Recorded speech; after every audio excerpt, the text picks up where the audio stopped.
Hoje nós estamos aqui na sede nacional da Guarda de Honra do Pânteon para o Brasil, que está localizada aqui em nossa Curitiba. Viemos conhecer um pouquinho mais sobre essa cultura italiana, o qual esse mês eles estão em celebração, com o Dia da Unificação Nacional e das Forças Armadas. E esse é um grande marco para essa cultura. E nesse mês de celebração do povo italiano e da cultura italiana, nós viemos falar com ele, o delegado Filippo Marcon, que vai nos contar um pouquinho da história do Dia da Unificação das Forças Armadas e também da Guarda de Honra do Pânteon. Olá, Filippo. Conta um pouquinho pra gente sobre a história e sobre a guarda que tem se perpetuado durante todo esse tempo. Então, a Guarda de Honra tem uma história que se confunde com a história ressurgimental italiana, né? A Itália precisou enfrentar 3 guerras de independência para que ela finalmente tivesse essa unificação. Pouco se fala, mas desde a queda do Império Romano, a Itália esteve fragmentada, né? E em 1849, finalmente, nós entramos na nossa primeira guerra de independência. Naquele momento, a Itália estava invadida pelos austro-hungáricos, era um império muito forte, dos Habsburgo, que tinham realmente um grande poder bélico e etc. E nós saímos derrotados dessa guerra de independência, né? Com a Segunda Guerra de Independência, 10 anos depois, em 1859, nós já tínhamos nos aliados com os franceses, nós já tínhamos nos organizado mais internamente. Isso nós falamos dos piemonteses, do Reino da Sardenha, que na verdade a Itália como nós conhecemos hoje, ela não existia, né? Como disse, foram 1388 anos desunidos, né? Onde existia uma língua teoricamente em comum, apesar dos dialetos, mas que, por mais que fosse uma península itálica, ela não estava unificada de fato, né? E foi uma guerra muito mais vitoriosa, mas que não culminou na unificação da Itália, porque a unificação da Itália só ia acontecer alguns anos depois, em 1866, né? Então, em 1866, nós já tínhamos Giuseppe Garibaldi, né, o herói dos dois mundos, muito conhecido aqui em Curitiba, no Brasil inteiro, se casou com Anita Garibaldi, né, Ana Maria de Jesus Ribeiro, de Laguna, uma catarinense guerreira, que foi até a Itália, combateu junto com ele, com uma criança no colo. Então, uma história que aparentemente até muito mais difundida na Itália do que no Brasil, né, sobre a história de Garibaldi e Anita. E a Itália se unificou. Então, em 1866, finalmente nós proclamamos o Reino da Itália, um só povo, uma só língua, uma só nação. Porém, o nosso padre della pátria, que seria ele, Vittorio Emanuele II, que foi o responsável, primeiro rei da Itália, responsável por todos esses movimentos, né? Antes teve Carlo Alberto, que era o seu pai. Com a morte do Carlo Alberto, Vittorio Emanuele II assumiu o fronte, e ele que possibilitou, depois de 1400 anos, a unificação da Itália, do nosso território nacional italiano. Infelizmente, ele teve uma morte prematura. Então, em 1878, ele faleceu de pneumonia. Ele foi caçar, um exímio caçador, e no retorno de uma caça ele ficou doente e acabou não resistindo. Isso gerou uma comoção nacional muito grande mesmo. Só para trazer um número, por exemplo, mais de 200 mil pessoas estavam presentes no funeral de Estado de Vittorio Emanuele II. E surgiu também uma dúvida, ele tinha um desejo, ele queria ser enterrado no Piemonte, na sua cidade natal, no seu estado natal, né? Mas como ele tinha se tornado uma das figuras mais importantes do ressurgimento, desse milênio, se a gente pode se dizer, italiano, não foi autorizado. A comoção nacional e o apelo popular disse não.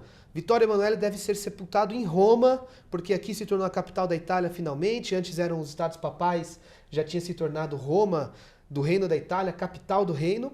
E ele tem que ficar aqui. Mas onde, né? Onde? Nós tínhamos que fazer um sepultamento, né? E um deputado teve a brilhante ideia de disse o seguinte: por que nós não o sepultamos no Pânteon? O Pânteon, que foi fundado por Marco Vespasiano Agripa, na época do imperador Adriano, que fez a reforma do Pânteon, que a época era, isso a gente está falando de 200 a.C., então uma época em qual ali era um templo pagão, depois se tornou o templo de todos os deuses, depois com o cristianismo ela se tornou uma das primeiras igrejas católicas do mundo. é o mais bem conservado, sempre em utilização, monumento, prédio, construção romana no mundo. Então o Pânteon está há 2.100, 2.200 anos em atividade. As portas do Pânteon continuam originais. Você abre aquela porta lá de 17 metros de altura, ela de bronze, ela é a porta que o imperador Adriano entrou há 2.000 anos atrás. E lá dentro não tinham sepulturas. E súbito veio esse sentimento, por que nós não fazemos o funeral de estado dele dentro do Pânteon? Então ali foi feito todo um adorno, uma decoração, e ali aconteceu o funeral de estado. Ao mesmo tempo, eles projetaram uma cripta, né, para que ele fosse sepultado como Padre de la Pátria, o pai da pátria, e foi maravilhoso. Foram anos aos quais, de toda a Península Itálica, cidadãos pegavam em romaria, em comitivas, em caravanas e iam até Roma para poder prestar sua homenagem ao rei. Foi um movimento que movimentou inclusive a economia, né, italiana, o falecimento do rei. Bom, nesse momento nós chegamos à guarda de honra do Pânteon, porque todos esses ex-combatentes das guerras de independência, nós tínhamos associações de mutilados, associações de infantaria, paraquedistas, enfim, de todas as armas possíveis e imagináveis, eles tinham fundado associações, instituições de veteranos. E com a morte do rei, eles decidiram fundir todas essas associações em Roma. Então passou a se chamar Comício Generale dei Veterani, de 48 a 70. E 9 dias após a morte do rei Vittorio Emanuele, o rei Humberto I autorizou essa associação de veteranos a fazer um serviço de guarda na tumba do rei, né, do primeiro rei da Itália, do Vittorio Emanuele II. E a guarda de honra, ela é anterior à Primeira Guerra e tem se perpetuado até hoje. E qual que é a importância hoje no papel da cultura italiana, Filipe? Justamente, nós acreditávamos ali em 66 que a unificação tinha se concluído, em 70, depois com a tomada do Vêneto, de Roma, mas ainda existiam 2 territórios que não tinham sido redimidos. Nós falamos de Trento e Trieste. E esses territórios, eles só foram redimidos à Itália em 1918. Então, em 1915, estourou a Primeira Guerra Mundial. Em 1914, mas a Itália entrou em 1915. E o que todo mundo conhece como a Primeira Guerra Mundial, os italianos conhecem como Quarta Guerra de Independência. Pois ainda existiam austríacos dentro do nosso território. E aqueles veteranos novamente se alistaram, né, para servir o seu país. Tiveram novas levas de alistados também para defender o fronte. E durante esses 3 anos de conflito, no dia 4 de novembro de 1818, depois do armistício da Villa Giusti, a Áustria-Hungria se rendeu ao Reino da Itália e nós recuperamos Trento e Trieste. Então foi um momento onde o nosso instituto teve uma atualização de nome, inclusive, e nós passamos a absorver os veteranos também da nossa Quarta Guerra de Independência, da Primeira Guerra Mundial. Sempre mantendo vivo aquilo que hoje em dia muito a gente vê que se perdeu, que é o valor da honra, o valor da pátria, dos símbolos nacionais, das datas magnas nacionais. A gente tem que entender muito bem a nossa história para entender e acertar o nosso futuro. Muitos imigrantes italianos dizem: meu pai veio fugido das guerras, ele veio fugido da guerra, descendentes de italianos, né? Mas poucos sabem que guerras foram essas, né? E a Guarda de Honra do Pânteon, especialmente no Brasil e na América Latina, nós estamos com um trabalho justamente de resgatar a história da Itália, para que a gente traga uma fotografia de como a Itália estava no século XIX, por que houveram os movimentos migratórios, por que hoje nós temos tantos sobrenomes, como em Curitiba, Greca, Slaviero, etc., que são sobrenomes italianos, nós estamos permeados de ruas, praças, políticos, parentes e etc. E nós da Guarda tentamos, desde 1878, manter vivo todos esses valores e toda essa história, para que ela jamais se perca. E me diga uma coisa, Filipe, nesse mês, aqui em Curitiba, é o Instituto Nacional da Guarda de Honra da Itália. Isso. Pela primeira vez na história, o Instituto está em Curitiba, né? Tá. Nós sempre tivemos as lideranças dessas instituições a São Paulo, né? Então, em São Paulo sempre abrigou a maioria da sede desses institutos, das associações importantes, das federações e confederações italianas. Então, eu recebi essa incumbência agora em 2022, né? Eu estive 10 meses em Roma, então recebi os treinamentos, aprendi e recebi o encargo dessa missão, né? Porque nós consideramos como uma missão, porque aqui de Curitiba nós gerenciamos o estado de São Paulo, o estado do Rio de Janeiro, Rio Grande do Sul, Santa Catarina, nós temos um grande número de associados, e nós viemos, como eu disse, com esse objetivo de transmitir todas essas histórias e essas glórias do passado. E a Guarda de Honra, nesse mesmo dia 4 de novembro, né, fez uma alusão, uma solenidade para o Dia da Unificação e das Forças Armadas, né? Justamente. Pense que nós fomos a única capital, e se não a única cidade do Brasil que festejou o dia 4 de novembro. O dia 4 de novembro, existem 3 ocasiões a qual o presidente da República Italiana vai ao Altar della Patria em Roma e deposita uma coroa de louros, né? E uma dessas 3 datas é o Dia da Unificação Nacional e das Forças Armadas. Por quê? Porque no dia 4 de novembro de 1918, nós não só vencemos a guerra, como nós nos unificamos e nós reafirmamos Vante I, que era um dos maiores exércitos que o mundo já viu, que é o exército austro-hungárico, nós vencemos. Nós expulsamos os inimigos do nosso território. Então, nesse dia, além de comemorar a unificação nacional da Itália como nós conhecemos hoje, nós também celebramos a virtuosa e o virtuoso exército italiano, que há séculos, se nós ainda viermos falar das tradições militares da Península Itálica, dos romanos, etc. e tal, defendem a nossa pátria, seja pelo mar, com Américo Vespucci, com todas as nossas tradições da Marinha Militar Italiana, a aeronáutica italiana sempre muito gloriosa, defendendo nossos Alpes, o Mediterrâneo, e o nosso exército que dispensa comentário com os alpinos, com a infantaria, granatieri de Sardenha, enfim, tantas divisões gloriosas. E no dia 4 de novembro nós festejamos aqui em Curitiba, fizemos uma deposição da coroa de Alouros, teve presente a cônsul-geral da Itália para os estados do Paraná e Santa Catarina, a doutora Eugênia Berti, que fez a deposição dessa coroa de louros. Nós tivemos um carabinieri italiano, 6 cônsules estiveram presentes também na solenidade, muitas autoridades militares, civis, generais, coronéis, presidentes, porque nós plantamos uma semente. Nossa intenção é que esse 4 de novembro fique para a história, para que a partir dessa data, a partir desse ano de 2023, essa ocasião nunca mais deixe de se repetir.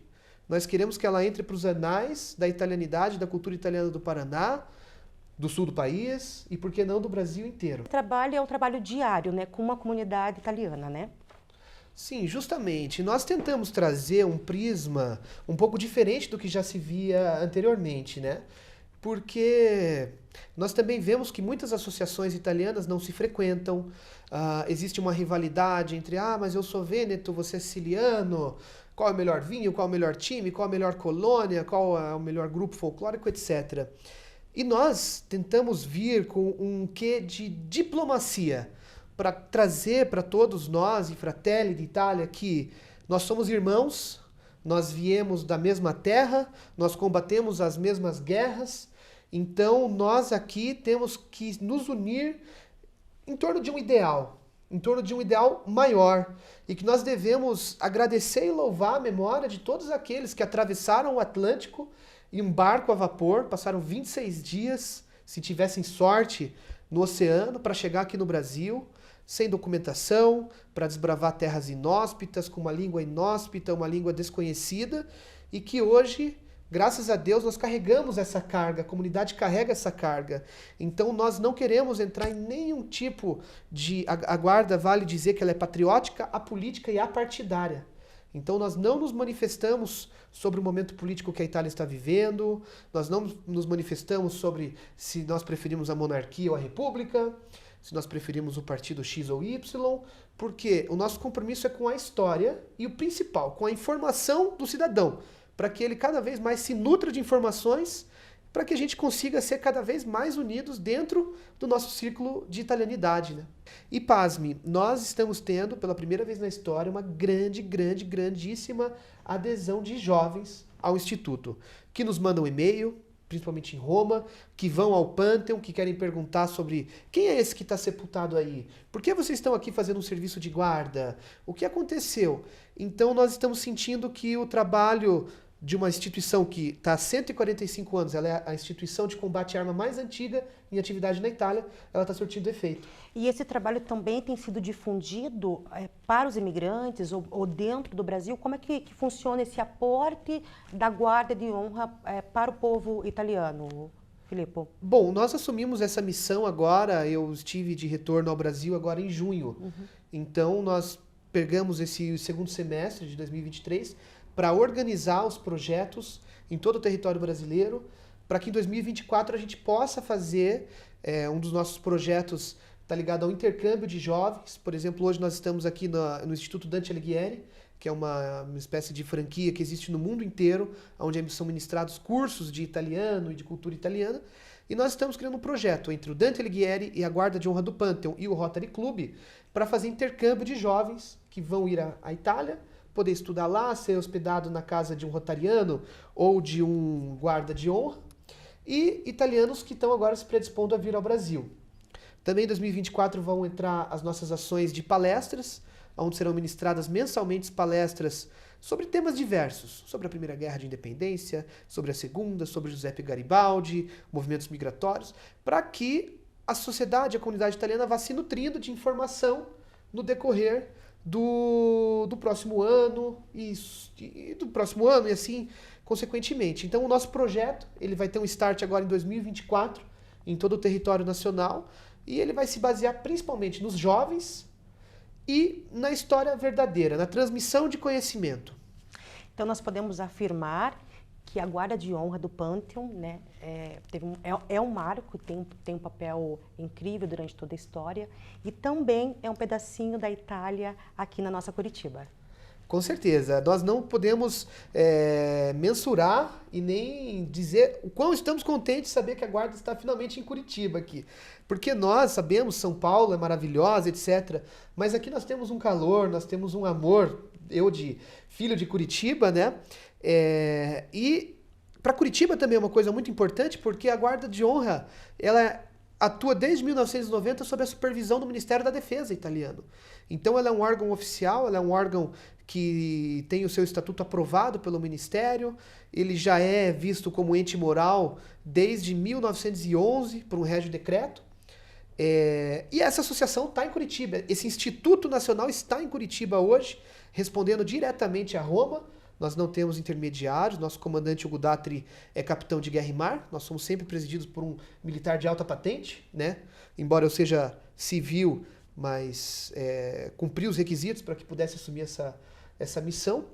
E tirando o Brasil, nós temos uma delegação nos Estados Unidos, uma delegação no Canadá. Então são 3 delegações nas Américas. E nós gostaríamos de ampliar elas, né? Quem sabe a Argentina pudesse hospedar também uma delegação e depois outros inspetoriados, etc. E núcleos, né? O nosso instituto está de portas abertas em Roma também. O Panteon ali no centro histórico de Roma, Piazza della Rotonda, uma estrutura maravilhosa, com o piso original, teto original, portas originais.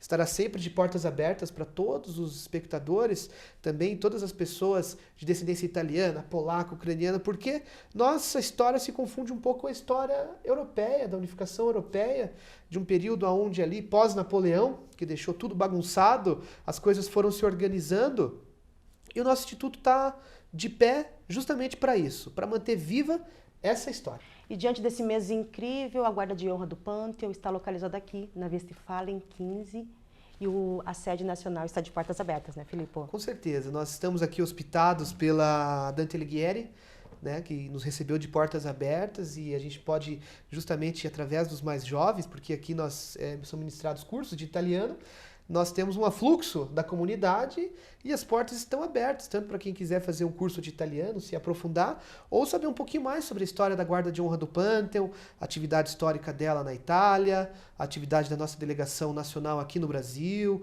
da nossa delegação em Curitiba também. As portas estarão sempre abertas para todos aqueles que quiserem saber um pouquinho mais da sua origem, da sua história, seja ela civil, militar.